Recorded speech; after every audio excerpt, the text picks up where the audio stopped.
There was an 18-year-old young man called me and was in the Forerunner School of Ministry. Just as sweet and naive, grew up in church, probably homeschooled.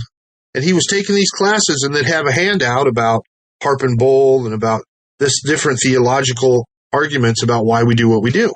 And sweet kid that he is, he went and looked them up and looked up all these verses and realized that this has nothing to do with this. These verses don't justify this.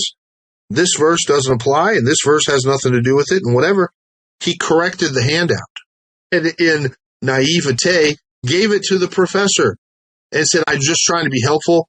I just went through and made some changes here because, I don't think you realize that a whole bunch of this stuff has nothing to do with what you're talking about. He was brought before a council of elders and told that he had a demonic question-asking spirit and that he needed to be sent to a deliverance camp in Texas and couldn't come back until he got free. And it was a ministry that specialized in getting pastors out of pornography. And IHOP was going to pay for it, but he was going to have to go to this camp and get prayed for and get deliverance until his demonic question-asking spirit got off of him or he couldn't come back. How do you think an 18-year-old away from home, away from his parents, brought before a semicircle of Mike Bickle and other leaders he's looked up to, is supposed to handle that?